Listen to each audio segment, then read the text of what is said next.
Hello guys! Tara samahan niyo ako maging independent dahil linggo. Araw ng pagiging church girl ko. Dito nga, papunta na akong simbahan at alas 10 nang napili kong oras dahil maraming kailangan tapusin sa schoolwork. Diyos ko dahil, maraming kasi yung feeling na manginginig sa kaba dahil sa mission na. So, ito na nga. Nasa simbahan na ako at ibang family ni Father ngayon dahil sabi pa nga niya, tumulong ka hindi dahil kailangan, tapos tumulong ka dahil hindi labag sa iyong kalooban. Tama nga naman si Father. Ayoko kasi ng mga taong tumutulong pero may hinihiling na kapalit. Ano yun? Dapat tumutulong tayo dahil isang patunay lamang ito na may pagmamahal tayo sa ating kapwa. Naiintindihan nyo? Ay, alam nyo, isa rin dahilan bakit alas 10 ako nagsisimba. Naaliw kasi ako sa mga bata. Ang cute nila, kahit ang iingay, nakakagigil. Kasi minsan, lalo na pag babae, ang cute ng mga dress. Naalala ko tuloy ng bata ako. Gandang-ganda ako sa sarili ko pag nakadress ako tuwing nagsisimba. Fast forward! Tapos na misa at pupunta na akong grocery store para bumili ng kakailangan ko kasi student boarder.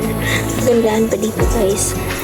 Sa harap lang kasi ako bumibili sa harap lang ng cathedral ako bumibili dahil dito ang mas malapit at saka swak talaga siya sa budget ng mga estudyante. Ikaw mo, mas maliwanag pa yung noko kaysa sa araw. Nakakatamad na kasi magdala ng payong. Ang kulit ng camera, ano ba yan? Walang silbing video to. So far, golo. So, ayan. Punta ng grocery store para bumili ng pipisong training. Please. Bibili lang ako ng mga kakailanganin ko ngayong linggo.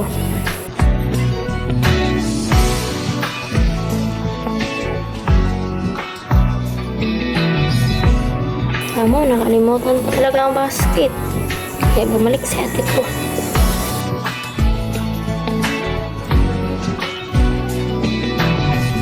So ayan guys, sinisesave din ako minsan kaya tumatagal ako ng ilang minuto bago makapili ang bibilin ko. Ewan ko sa sarili ko. Pumila na lang ako. Kahit pagod na ako sa buhay. Ay.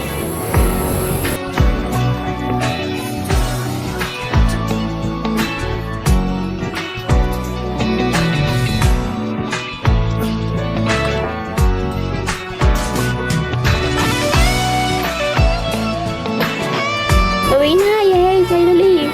So, yun lang guys for today's mini vlog. Next